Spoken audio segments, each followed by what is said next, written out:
What's going on, guys, in this rainy day? I want to get this out to you because I'm just sick of it. I'm sick of it. I'm sure you guys are sick of it. And y'all know who I'm talking about. This might be a little longer video.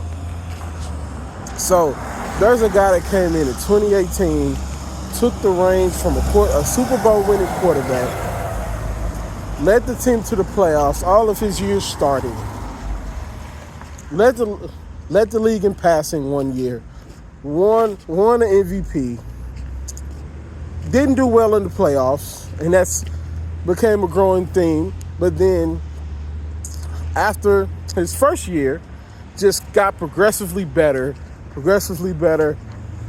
has never had a top 10 receiver, but his team always wins 10, 12 games when he's healthy. 2 years he's not healthy, but the 2 years he is healthy, he wins MVP. And the only person he loses to, the year that he takes his team to the AFC Championship game, is the best quarterback maybe to ever do it, if not definitely the best quarterback in the league right now. As an organization, would you take that? Of course you would take that, because you haven't put the pieces around him to be successful. You haven't gave him a top 10 receiver, right? You've had a dominant defense, you've had a dominant running game, but you haven't gave him the pieces on the outsides to be better. And you let his best outside receiver, we can say what we want about Hollywood Brown, but you let his receiver go. Everybody knows I'm talking about Lamar Jackson. He's won two MVPs, and when healthy, he's been an absolute menace for offensive coordinators or defensive coordinators to scheme against. And Baltimore just won't put no adequate talent around him. Can you sit here and say Lamar has came up short in the playoffs? Yes. That argument definitely can be made. Lamar has not played particularly well in the playoffs.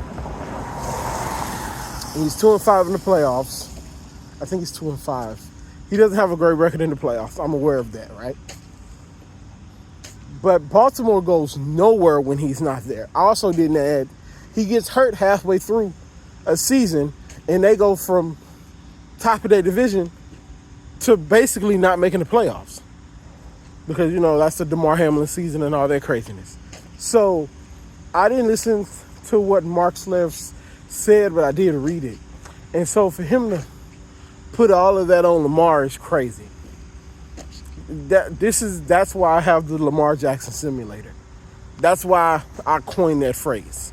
Because he's the most scrutinized quarterback in the NFL today. Josh Allen hasn't done half the stuff he does. But we look at Josh Allen like, oh my God, this, and the third. Joe Burrow has a Super Bowl appearance over him, so I can't really take that away from him. But Joe hasn't done, other than Super Bowl, hasn't done as much as Lamar has done. And so, the Lamar Jackson slander has to stop, man, at some point. But he got to go out there and prove him wrong. With his third and fourth receivers, he's trying to make number one receiver. Zay Flowers could be a number one receiver. But I would rather have Brandon Ayuk. We'll talk about Brandon Ayuk at some point on the channel. But yeah, the Lamar slander got to stop, guys. It got to stop.